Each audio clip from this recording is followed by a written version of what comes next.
Local 4 News starts now with a breaking news alert. And we're following two breaking stories off the top here at 5, and they're connected. First, live pictures of a crash involving Detroit police. This is at Evergreen and West Outer Drive. Let's begin, though, with what those officers in the crash were responding to, and that was a shooting outside Henry Ford High School on Detroit's west side. Officers were called to the scene in just the past half hour. Mara McDonald is there for us live. Mara, what can you tell us so far? Kimberly, first of all, the chief is on the scene. We're expecting an update shortly, but let's begin here. This is Henry Ford High School right here. This is where this student was coming out of, and I want to give you an idea of how close this shooting scene was. Do you see the gray car over there? That's where this student was hopping into a car with his grandmother. Now do you see all the yellow shell casings that are on the ground? That is how many shell casings police have found. This student was shot at multiple times. Viewers who live along Evergreen were, first of all, they heard the gunshots, but they got their phones rolling.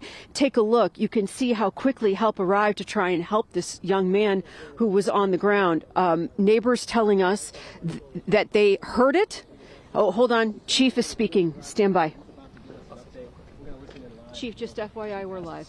Okay, thank you. So this happened approximately 3:40 at dismissal. We're working in collaboration with DPS Police Department. The chief is here, Chief Jackson. Here's what we know right now. At dismissal, DPS had a vehicle here. They do that commonly to handle dismissals. As they were doing dismissals, one of the lieutenants heard gunshots.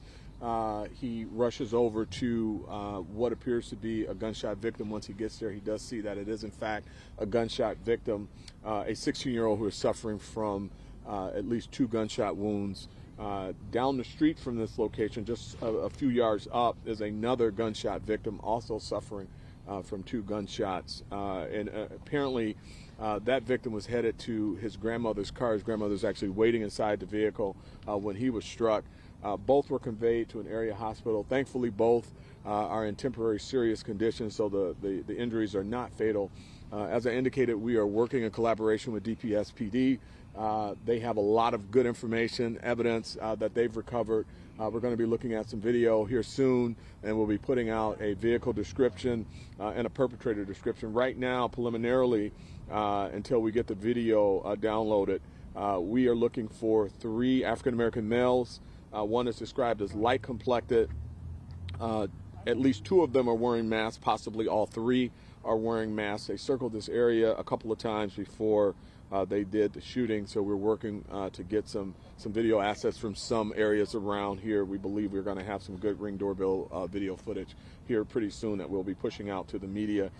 We also may have a name on the suspect, but it is a juvenile that we're looking for, so I cannot release the name. But we're going to relentlessly work this case, working with them, and we're going to be hopefully making an arrest pretty soon. No one else is at risk. No one at the school is at risk. And we know who we're looking for. This appears to be an isolated incident. This has nothing to do with the school per se, but the conflict that these 2 groups are having. Chief, what we're hearing is maybe some retaliation. Is that what you're hearing on the streets here? Yeah, I'm hearing a lot of different theories on what's going on. It's something that happened perhaps a few days ago that this one group is retaliating against. But we have our gang intel on the ground as well, and we're pulling that information together. I don't want to put that out there right now because I can't confirm it, but we're looking at every single angle. Just to clarify, these are both students of this high school? I do believe they are both students of the high school. And the shooter as well, Chief? I don't know that. I don't know that. Do you know how many shots were fired? Right now, all I can confirm is that more than 3, more than 4 gunshots were fired. Chief, we also understand that your officers were rushing over here to assist the people already on the ground and were involved in an accident where my colleague is right now. How are they? Well, I hear they're okay. I've been getting that information. Obviously, they were rushing over here because this came out as a school shooting, but we got to be careful. They're okay. I'm hearing that the citizens are okay. I'm going to be looking into that after I'm done here. And so this other second person who was shot, they were outside of the car walking down the street and were struck by another bullet, or what exactly happened? Yeah, well, according to the DPS lieutenant who was working this area for dismissal, they were both walking to vehicles being picked up by relatives, parents, what have you, and that's when they were both shot. So no one was shot in that vehicle, right? No one was shot in the vehicle, but at the vehicle. Chief, that's all we got right now. All right, thank you. Chief, thank you. And again, you just heard from Chief White. So Chief White explaining what went down out here, that there were actually 2 students who were shot out here, both students here at Henry Ford High School. You also heard me ask the chief about an accident that is not that far away from here. That is where my colleague Victor Williams is right now. Victor, Chief says that he thinks his people are going to be okay. What can you tell us about that accident? Well, you guys just heard from the chief, Mara. The 2 officers involved in this accident are expected to be okay. These guys out here just got done flipping over this GMC Yukon that had 3 children, 2 16-year-olds as well as a 6-year-old, but they're also expected to be okay. Now, prior to you guys coming right out live to us, this was turned over completely. Just quite the horrible scene. You can also see that Detroit police vehicle, quite a lot of damage right over there. We're told that the lights and the sirens were activated when the accident happened. But guess what, guys? Also, the mother ended up coming out here as well. And this is what she had to say, not knowing what was going on when all of this took place. Just any car, it could have been any car, it's worse. I don't know what happened. I don't know if they was on the run trying to go save some lives. I don't know what happened. I just know it was an accident, you know, and I guess the police hit them. I don't know. I came from work, so I don't know how it went. I'm just glad that everybody's still alive. I'm hurt, shaking, just nervous, ready to get to the hospital.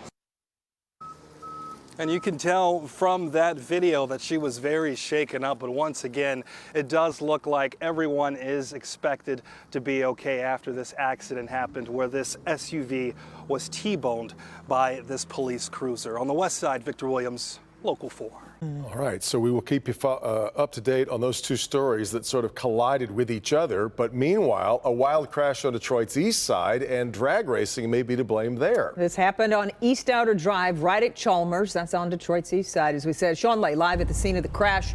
And Sean, it caused a whole lot of damage. Let's talk about that. We've been out here all day, and this is more than a car crash. We're learning because, yes, these guys likely speeding and racing here on Outer Drive. But also, if you look at this debris field up and down the street, that's because those likely racing were smashing into, when they lost control, other people's parked cars, leaving damage like this, totaling some of those cars. So shattered cars and some shattered nerves out here as well.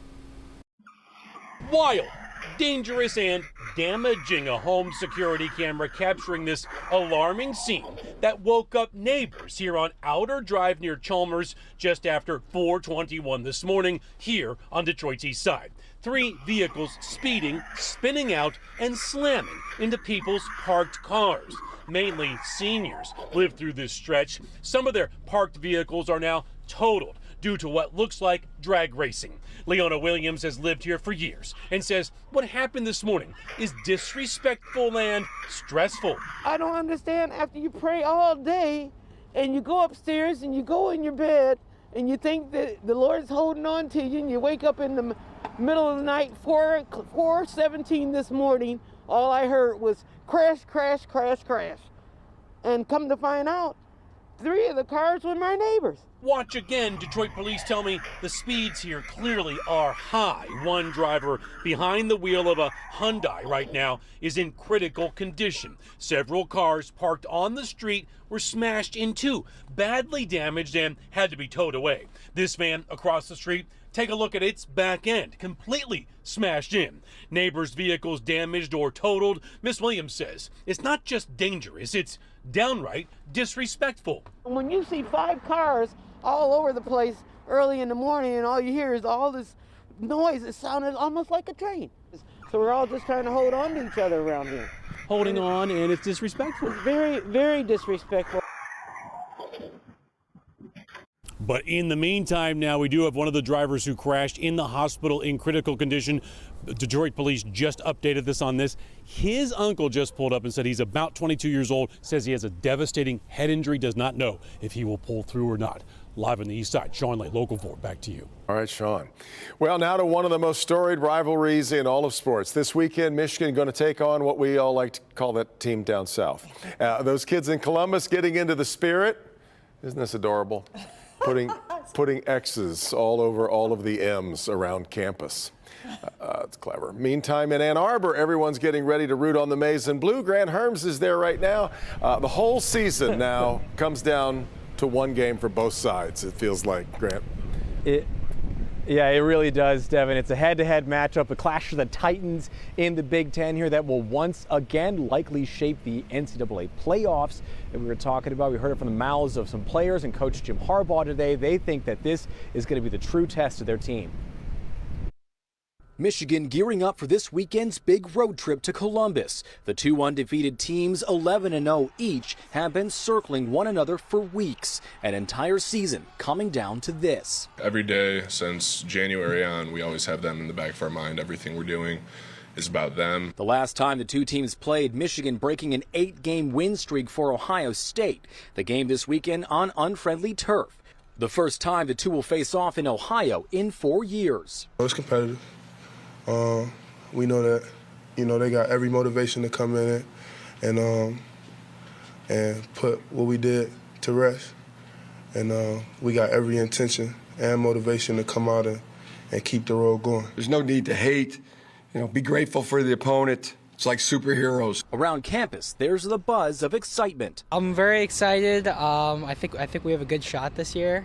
Hopefully it's a replay of last year. And maybe just a little trepidation for Josh Brown, whose mom went to Michigan and his sister, well, she chose to go somewhere else. My mom is a Michigan alum and my sister went to OSU.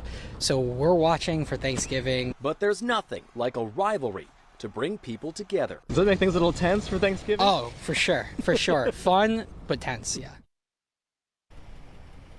Now, if you're still looking for tickets, they range from $250 to about $3,800 right now. So I think if you didn't get your tickets, you're going to probably just have to watch this game from home. Back to you guys. I suppose that'll be the last story we'll do all week on this. I think not. It's going to be busy as we count down to Saturday at noon. All right, Grant. Thanks, Grant. Off and running on this Monday. Let's check in with Kim Adams. Well, the 4-1 forecast calls for a pretty nice week for travel. Temperatures right now are in the upper 30s to low 40s. I'll have your turkey trot forecast coming up.